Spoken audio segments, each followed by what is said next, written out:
저는 김도연 42살입니다. 비가 오던 그날의 기억은 흑백 영화 같습니다.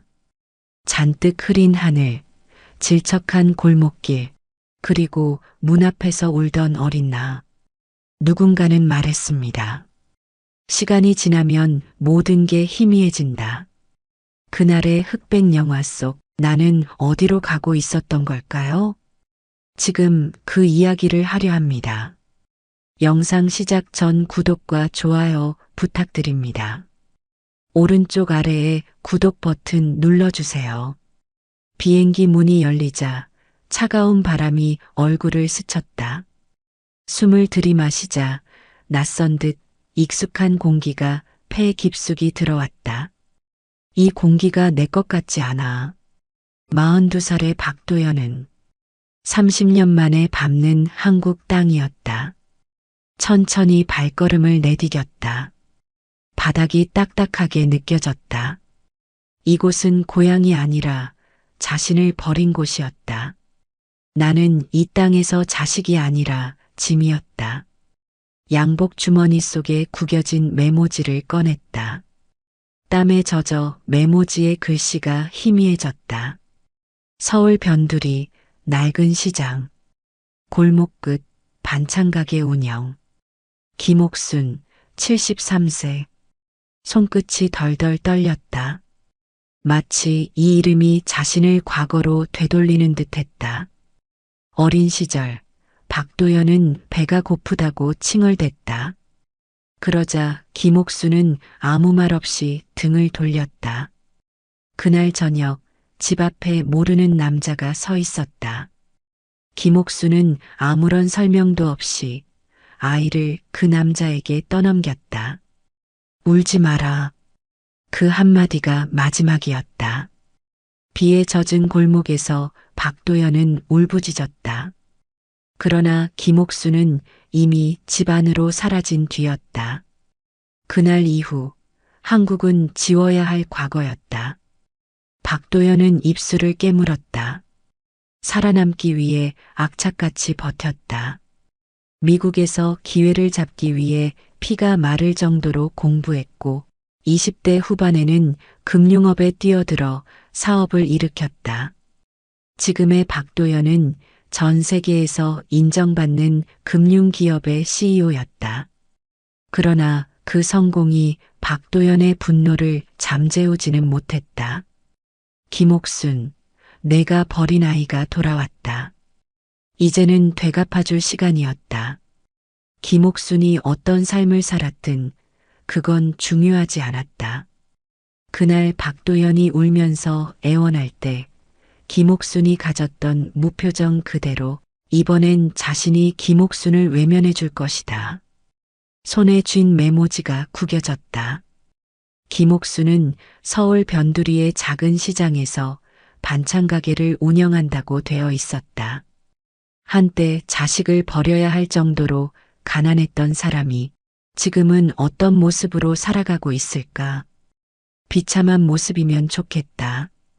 시장 한 구석에서 허름한 앞치마를 두르고 흙 묻은 손으로 생선을 다듬으며 한숨을 쉬고 있으면 좋겠다.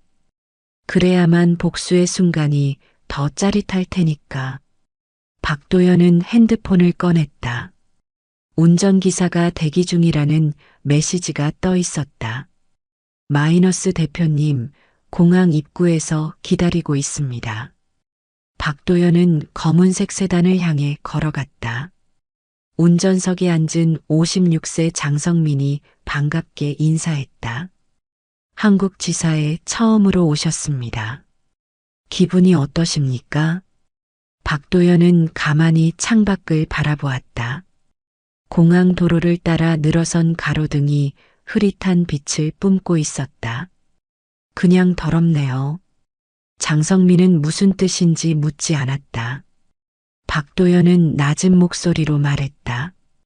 시장으로 갑시다. 김옥순, 기다려라. 내가 버린 아이가 이제는 너를 버리러 왔다. 이제부터 넌 에릭이야. 박도연은 가느다란 팔을 떨며 낯선 부부를 바라보았다. 갓 10살이 된 아이에게 새로운 삶이란 말은 낯설고도 두려운 것이었다.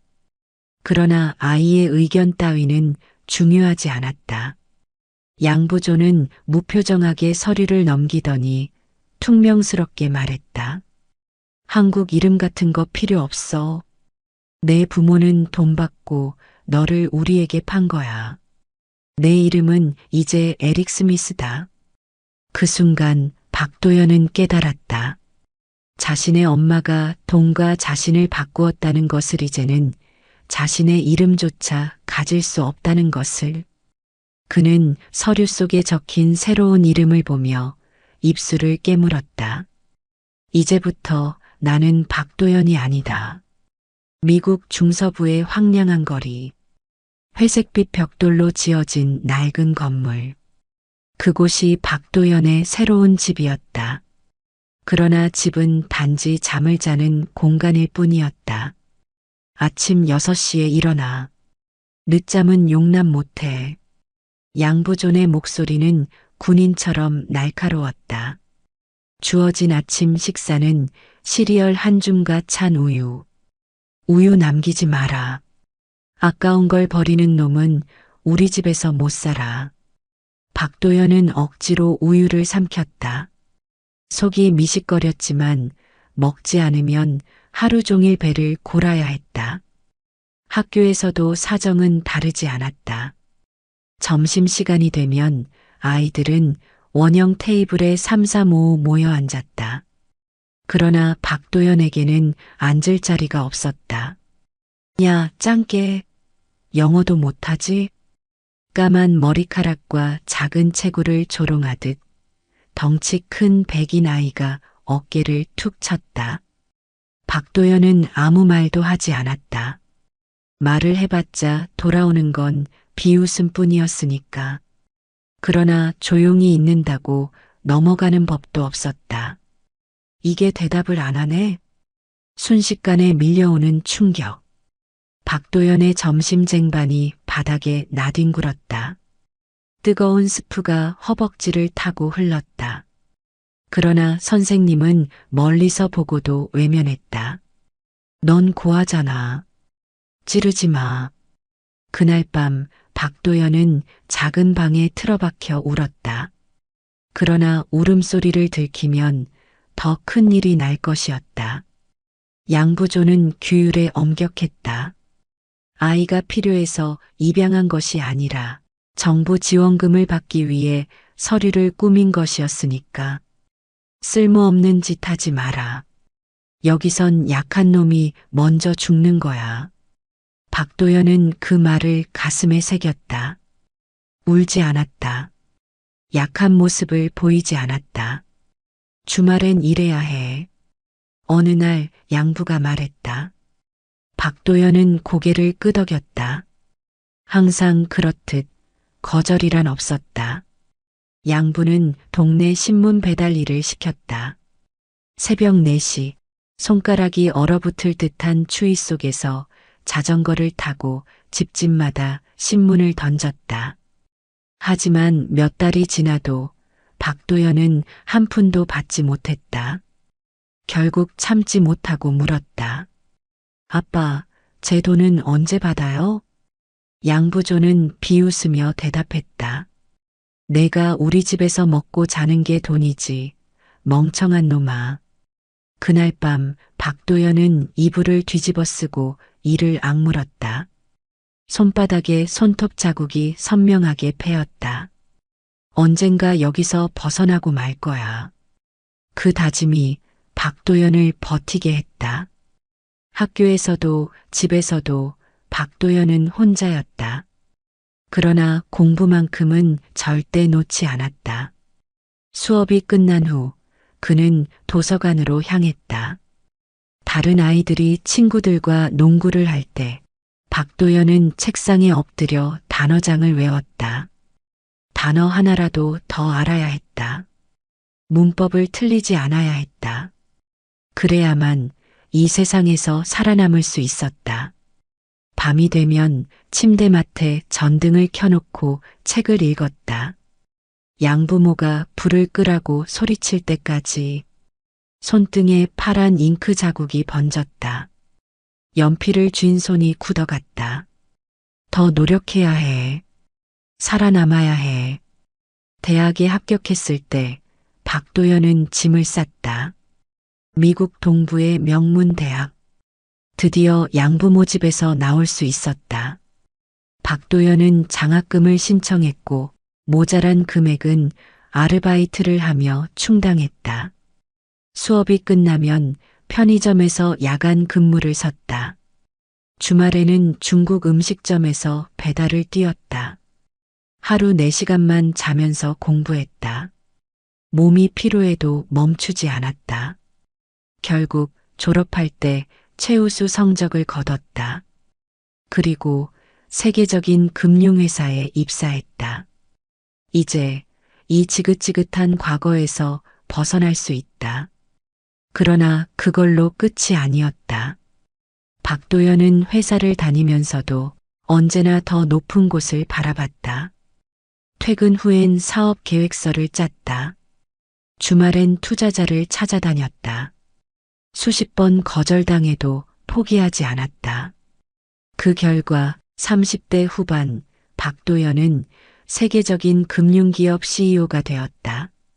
이제는 더 이상 그를 함부로 대할 사람도 없고 그를 억누를 사람도 없었다. 하지만 마음 한편이 텅 비어 있었다. 김옥순, 내가 만든 상처는 이렇게 커졌어. 대표님, 시장에 도착했습니다. SUV가 멈춰섰다. 박도연은 고개를 들었다. 차창 밖으로 오래된 간판들이 보였다. 좁은 골목, 낡은 시장, 지저분한 길바닥에 던져진 생선 찌꺼기들, 뜨거운 기름 냄새와 소란스러운 사람들의 목소리, 그리고 시장 한 구석, 허름한 반찬 가게, 엄마 손 반찬, 낡은 간판이 바람에 덜렁거리고 있었다. 가게 안 작은 노파가 고개를 숙인 채 멸치를 볶고 있었다. 거칠어진 손등, 굽은 허리, 깊게 팬 주름들. 김옥순. 박도연은 차가운 눈빛으로 가게를 바라보았다. 내가 나를 버린 데가 이제 받아야지. SUV 문이 열렸다. 검은 구두가 바닥에 닿았다. 천천히 반찬 가게로 걸어갔다. 그리고 문을 열었다. 반찬 좀 삽시다. 김옥순이 고개를 들었다. 눈이 마주쳤다. 그러나 김옥순은 박도연을 알아보지 못했다. 박도연은 가게 안으로 한 발짝 들어섰다. 기름 냄새, 양념 냄새, 습기 찬 공기가 뒤섞여 숨을 답답하게 만들었다. 김옥순은 손에 비닐장갑을 낀 채 반찬을 포장하고 있었다. 거칠어진 손, 굽은 허리, 그리고 깊게 팬 주름. 30년 전보다 작아진 몸집. 박도연은 한참 동안 아무 말 없이 김옥순을 바라보았다. 가슴이 묘하게 조여왔다. 그러나 곧 입술을 비틀며 웃었다. 이 감정이 뭐지? 동정인가? 그럴 필요 없었다. 오늘을 위해 얼마나 오랜 시간을 기다렸는데. 박도연은 일부러 차갑게 말했다. 반찬 좀 삽시다. 김옥순이 고개를 들었다. 작은 눈이 박도연을 마주했다. 뭐 필요하세요? 익숙한 목소리. 그러나 그 눈빛엔 그 어떤 기색도 없었다. 박도연은 속으로 비웃었다. 그래, 알아보지 못하는 게 당연하지. 제일 잘 나가는 반찬이 뭐죠? 김옥수는 살짝 미소를 지으며 말했다. 우리 멸치볶음이 맛있어요. 직접 만든 젓갈도 있고요. 박도연은 천천히 가게 내부를 둘러보았다. 허름한 선반 위에 반찬통들이 놓여 있었다. 냉장고는 오래되어 삐걱거렸고 벽엔 낡은 메뉴판이 걸려 있었다. 이것이 자신을 버리고 남은 김옥순의 인생이었다. 멸치볶음이 맛있다고요? 박도연은 조소를 흘리며 말했다. 이름이 엄마 손 반찬이라던데. 김옥순은 손을 멈추더니 조심스럽게 대답했다. 네, 그렇습니다. 엄마 손으로 만든 반찬인가요? 김옥순이 눈을 깜빡였다. 박도연은 몸을 숙이며 천천히 속삭였다. 당신이 엄마라는 말 쓸 자격이 있나? 그 말이 떨어지는 순간 김옥순의 얼굴이 하얗게 질렸다. 마치 심장이 멎은 듯한 표정. 손님, 무슨 말씀이신지. 박도연은 피식 웃으며 말했다. 몰라보겠어요? 김옥순은 얼어붙었다. 박도연은 눈을 가늘게 뜨고 천천히 말했다. 김옥순, 나야. 가게 안이 순간 고요해졌다. 한순간 김옥순의 손에서 비닐장갑이 바닥으로 떨어졌다. 도연아? 흐느끼는 듯한 목소리. 그제야 김옥순은 믿을 수 없다는 듯 박도연의 얼굴을 바라봤다. 눈을 찌푸리며 손을 뻗었다. 아니야, 이럴 리가 없어. 너 정말. 그러나 박도연은 한 발짝 물러섰다. 손대지 마세요. 김옥순의 손이 허공에서 굳었다. 눈가에 물기가 차오르더니 곧 떨어질 듯 흔들렸다. 도연아, 맞구나. 내가 정말 살아있었구나. 박도연은 비웃듯이 고개를 저었다. 당신이 나를 걱정하기라도 했어요? 김옥순은 허둥지둥하며 말했다. 아니야, 나는. 당신이 나한테 해준 게 뭐죠? 박도연의 목소리가 낮게 깔렸다. 30년 전 비 오는 날, 문 닫고 나를 내던지고 돌아보지도 않았던 그 사람 맞죠? 김옥순이 움찔하며 입을 막았다. 눈물이 가득 고인 얼굴로 도연을 바라봤다. 그러나 박도연은 냉정했다. 30년 동안 당신이 날 찾기라도 했나요? 김옥순은 아무 말도 하지 못했다. 그 침묵이 박도연을 더욱 화나게 만들었다. 나를 판 돈은 잘 썼어요? 그 순간 김옥순의 얼굴이 사색이 되었다. 주변에 있던 몇몇 손님들이 웅성거리기 시작했다. 아니, 저 가게에서 무슨 일인가? 저 손님, 왜 저렇게 화가 났지? 시장 상인들도 하나둘씩 관심을 가지며 바라봤다. 그러나 박도연은 상관없었다. 그는 천천히 말했다. 그 돈으로 좋은 인생이라도 살았어요? 김옥순은 울컥하며 고개를 저었다. 아니야, 그런 게 아니야. 아니긴 뭐가 아니에요. 내 인생을 팔아서 얻은 돈이잖아요. 김옥순의 입술이 파르르 떨렸다. 마치 숨이 막힌 듯 가슴을 쥐어뜯었다. 그러나 박도연은 멈추지 않았다. 30년 전 당신이 나를 버렸을 때 나는 비 맞으며 소리쳤어요. 엄마가 필요하다고. 제발 버리지 말라고. 그런데 당신은 어땠어요? 그냥 문 닫고 끝이었잖아요. 그때 당신이 내 심장을 갈아엎고 간 거라고요. 김옥순은 두 손을 떨며 얼굴을 가렸다. 그리고 흐느끼기 시작했다. 그러나 박도연은 눈 하나 깜빡하지 않았다. 이제 와서 눈물 흘리면 뭐가 달라지나요? 김옥순은 겨우 입을 열었다. 나는 널 살리려고.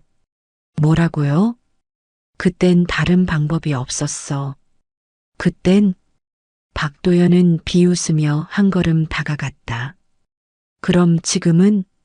지금이라도 할 말 있으면 해보세요. 어떤 이유든 나는 받아들이지 않을 거니까. 김옥순은 입을 열었지만 끝내 아무 말도 하지 못했다. 그저 멍하니 자신이 버린 아들이 서 있는 모습을 바라볼 뿐이었다. 김옥순의 두 손이 떨렸다. 눈물이 앞을 가렸지만 박도연의 차가운 눈빛이 그대로 보였다. 너를 버린 게 아니야. 박도연은 미동도 하지 않았다. 그게 변명이 될 거라고 생각해요? 나는 버려졌고 당신은 날 팔았어요. 이건 변할 수 없어요. 김옥수는 울먹이며 고개를 저었다. 아니야, 아니야, 그게 아니야. 김옥순의 두 손이 가게 카운터를 붙잡았다. 손가락이 새하얗게 질리도록 꼭 쥐었다. 그녀는 떨리는 목소리로 과거를 꺼내기 시작했다. 30년 전 김옥수는 모든 걸 잃었다. 남편이 공사장에서 사고로 죽었을 때 김옥수는 세상이 무너지는 것 같았다. 그나마 남편이 남긴 단칸방이라도 있었기에 비록 가난해도 아들 도연이만 지킬 수 있다면 버틸 수 있었다. 그런데 어느 날 낯선 남자들이 들이닥쳤다. 남편이 남긴 돈 갚아야지, 아줌마. 우린 사업 자금 빌려줬는데 남편이 덜컥 죽어버리면 어떡해? 김옥수는 그 자리에서 무너졌다. 남편이 빚을 남겼다는 걸 그녀는 전혀 알지 못했다. 제가 갚을게요. 조금만 시간만 주세요. 그러나 사채업자들은 코웃음을 쳤다. 돈도 없는 주제에 어차피 못 갚을 거면서 말이 많네. 그들은 삐뚤어진 웃음을 지으며 한 가지를 제안했다. 애라도 담보로 넘겨. 그럼 이자는 좀 봐줄게. 그 순간 김옥순의 피가 얼어붙었다. 뭐라고요? 애라도 넘기라고. 우린 빚을 받아야겠고 그쪽은 돈이 없고 그럼 애라도 데려가야지, 안 그래? 사채업자의 손이 도연이의 머리를 툭 쳤다. 도연이가 겁에 질려 김옥순의 치마자락을 꼭 잡았다. 엄마 무서워. 김옥순은 사채업자들 앞에 무릎을 꿇었다. 제발요. 제발 내 애는 안 돼요. 그러나 그들은 차갑게 웃으며 말했다. 그럼 빚이나 갚아. 한 달 줄 테니까 돈 못 갚으면 애는 우리가 데려간다. 그 말을 남기고 사채업자들은 사라졌다. 그날부터 김옥순의 악몽이 시작됐다. 하루에도 몇 번씩 문을 두드리는 소리. 돈 준비됐어? 이자만이라도 갚아야지. 아줌마, 그냥 애 넘기면 편해. 도망칠 수도 없었다. 어딜 가든 그들은 찾아왔다. 김옥수는 더 이상 버틸 수 없었다. 그러던 어느 날 이웃집 여자 윤 씨가 은밀하게 말을 걸었다. 옥순아, 너 정말 돈 구할 방법이 없어? 김옥수는 눈물을 훔치며 고개를 저었다. 그럼 방법이 하나 있긴 한데. 윤 씨는 조심스럽게 말했다. 미국에 입양 보내는 거야. 뭐? 내 조카도 얼마 전에 보냈어. 미국에 가면 부자로 살 수 있대. 김옥수는 반사적으로 고개를 저었다. 그럴 수 없어. 도연이는 내 전부야. 이렇게 살다가 애까지 사채업자한테 빼앗기는 게 더 나아? 김옥순의 손이 떨렸다. 입양 보내면 애는 잘 살 거야. 김옥순의 눈앞이 흐려졌다. 사채업자들의 목소리가 다시 들려왔다. 애라도 넘겨. 그럼 이자는 좀 봐줄게. 만약 도연이를 입양 보내면 적어도 맞지 않고 굶지 않고 살 수 있을까? 결국 김옥수는 무너졌다. 며칠 후 김옥수는 입양 브로커를 만났다. 양복을 빼입은 남자는 부드러운 미소를 지으며 말했다. 어머니, 미국에서 아이를 입양하면 좋은 가정에서 최고급 교육을 받으며 자랄 수 있습니다. 정말 잘 살 수 있을까요? 그럼요. 아드님은 행복할 겁니다. 이제는 가난이 아니라 풍요 속에서 자랄 거예요. 그리고 돈도 드립니다. 돈은 필요 없어요. 아이가 학비로 쓸 수 있게 아이 양부모에게 주세요. 김옥수는 무너진 마음으로 도장을 찍었다. 그리고 마지막 날, 김옥수는 아들을 꼭 끌어안았다. 엄마, 나 어디가? 김옥수는 아무 말도 하지 못했다. 박도연의 어린 눈이 흔들렸다. 엄마도 같이 가. 김옥수는 입술을 깨물었다. 눈물이 차올랐다. 그런데 도연이가 손을 뻗어 김옥순의 얼굴을 만졌다. 엄마 울어? 그 순간 김옥순은 독하게 마음먹어야 된다고 생각했다. 도연이가 울먹이며 김옥순의 옷을 붙잡았다. 그러나 시간이 다 되었다. 입양 브로커가 다가왔다. 이제 가야 할 시간입니다. 김옥수는 아들의 손을 놓았다. 도연이가 소리쳤다. 엄마, 엄마. 그러나 문이 닫혔다. 그리고 비가 내렸다. 김옥수는 입양 브로커에게 속았다. 며칠 뒤 도연이를 떠나보낸 후 김옥수는 브로커 사무실을 다시 찾아갔다. 아이가 잘 지내고 있나요? 그런데 브로커의 반응이 이상했다. 네, 무슨 아이요? 제 아들 박도연이요. 미국에 보냈잖아요. 브로커는 황당하다는 듯 웃었다. 미안하지만 그런 이름은 없습니다. 김옥수는 미친 듯이 소리쳤다. 무슨 소리야? 분명 여기에 입양 서류가 있을 거 아니에요. 그러나 그날 김옥순이 사인한 서류는 모두 조작된 가짜 서류였다. 그녀가 입양을 보낸 게 아니라 그냥 아들을 빼앗긴 것뿐이었다. 그 후 김옥수는 미친 사람처럼 살았다. 관공서를 가고 신문을 뒤지고 눈물로 애원했지만 돌아오는 대답은 언제나 같았다. 그런 기록은 없습니다. 그렇게 10년이 흘렀다. 김옥수는 점점 무너졌고 결국 아무도 믿지 않는 초라한 노파가 되어버렸다.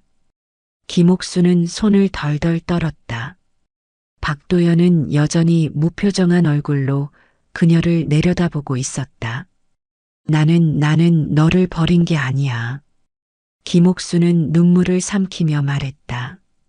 나는 널 찾으려고 했어 하지만 이미 늦었어. 박도연은 깊은 한숨을 내쉬었다. 그게 다예요? 김옥수는 울면서 고개를 끄덕였다. 그게 전부야. 그게 내가 가진 전부야. 박도연은 잠시 침묵했다. 그리고 천천히 입을 열었다. 그럼 이제 나도 내 선택을 해야겠네요. 시장은 여전히 소란스러웠다. 가게 앞에서는 사람들의 웅성거리는 소리가 들렸다. 저 젊은이가 대체 뭔 일로 저러는 거야? 김옥순이 저 사람한테 무슨 잘못을 했나 봐. 그러나 박도연의 머릿속에는 아무 소리도 들리지 않았다. 그는 오직 눈앞의 여인만을 바라보고 있었다. 30년 전 그를 버린 여자. 30년 전 그를 팔아넘긴 여자. 그리고 지금 자신의 인생이 송두리째 망가졌다고 흐느끼는 여자. 이제 난 뭘 해야 할까요? 박도연은 스스로에게 물었다. 복수는 끝났다. 그는 이 여인을 철저히 무너뜨렸다.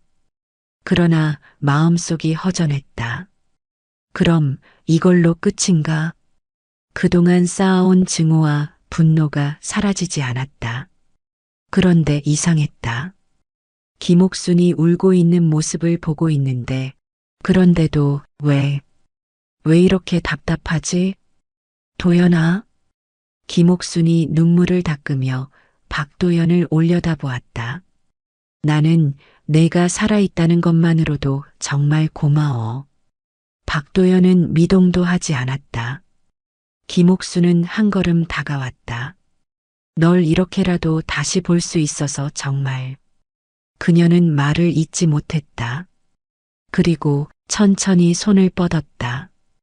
흔들리는 손, 오래된 주름, 거칠어진 손끝. 그 손이 박도연의 볼을 만지려는 순간, 탁! 박도연이 그 손을 쳐냈다. 김옥순이 그대로 얼어붙었다. 박도연은 여전히 차가운 얼굴이었다. 미안하지만 당신이 날 만질 자격은 없어요. 김옥순의 눈에서 다시 눈물이 흘러내렸다. 그래, 그렇겠지. 박도연은 눈을 질끈 감았다가 떴다. 이제 나는 돌아갑니다. 김옥순은 가슴을 부여잡았다. 이게 마지막이야? 네. 너 다시는 안 올 거야? 네. 김옥순의 몸이 휘청거렸다.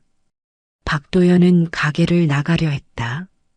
그런데 그 순간 쿵! 김옥순이 바닥에 쓰러졌다. 박도연은 반사적으로 돌아보았다. 김옥순은 가슴을 움켜쥔 채 숨을 헐떡이고 있었다. 입술이 새파랗게 질렸다. 엄마. 박도연이 그제야 소리쳤다. 김옥순의 몸이 심하게 경련을 일으켰다. 누구 좀 불러요.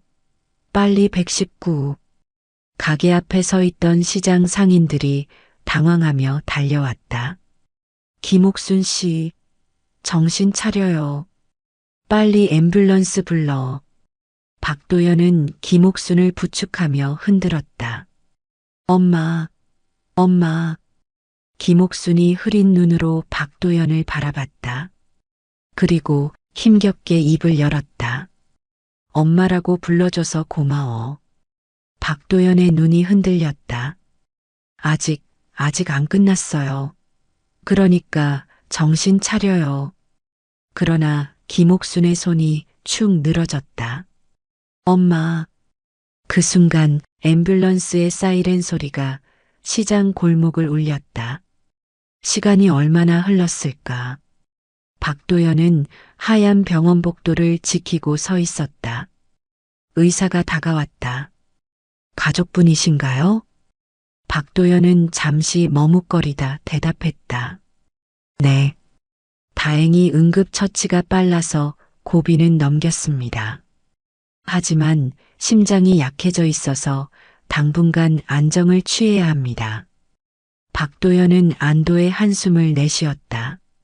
그리고 병실 문을 열었다. 김옥순은 창밖을 바라보고 있었다. 박도연이 들어오자 김옥순이 천천히 고개를 돌렸다. 도연아. 박도연은 천천히 걸어갔다. 그녀의 손을 바라봤다. 그 손은 30년 전과 다르지 않았다. 그때도 지금도 자신을 지키고 싶었던 손. 박도연은 깊은 숨을 들이마셨다. 그리고 처음으로 천천히 그 손을 잡았다. 김옥순이 깜짝 놀라 그를 바라봤다. 김옥순의 눈에서 눈물이 터졌다. 그녀는 입술을 깨물며 고개를 끄덕였다. 박도연은 천천히 어머니의 손을 바라봤다. 거칠고 주름지고 너무도 작아진 손. 그러나 그 손은 30년 전과 다르지 않았다. 그때도 지금도 자신을 지키려 했던 손이었다. 엄마. 그 한마디에 김옥순의 눈에서 눈물이 흘렀다. 박도연은 그 손을 꼭 감쌌다. 이제 집에 가요. 김옥순은 아무 말 없이 고개를 끄덕였다. 그녀의 어깨가 미세하게 떨렸다.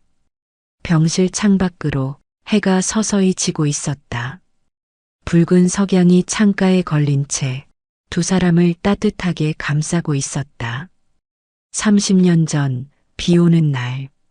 그날 김옥순은 등을 돌렸다. 무엇을 선택해야 할지 몰라 울면서도 문을 닫고 아들의 울음소리를 외면했다.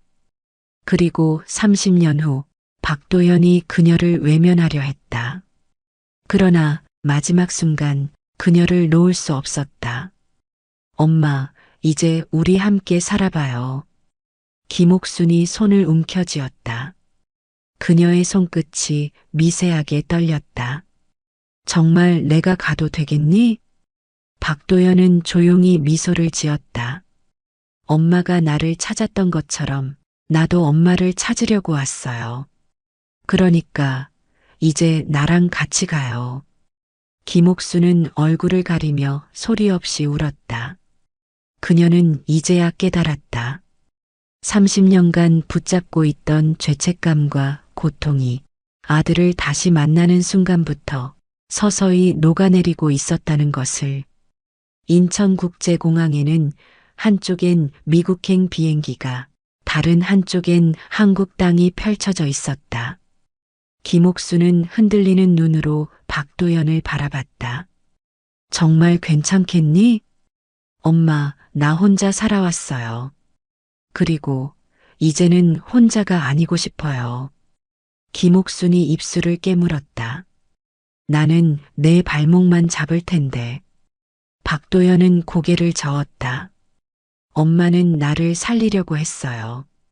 그 선택이 옳았든 틀렸든 나는 그 사랑을 이제야 알게 됐어요. 김옥순이 흐느꼈다. 박도연은 엄마의 손을 잡고 천천히 걸었다. 이제 과거에 묶여 살지 않기로 했다. 서로를 바라보며 다시 시작하기로 했다.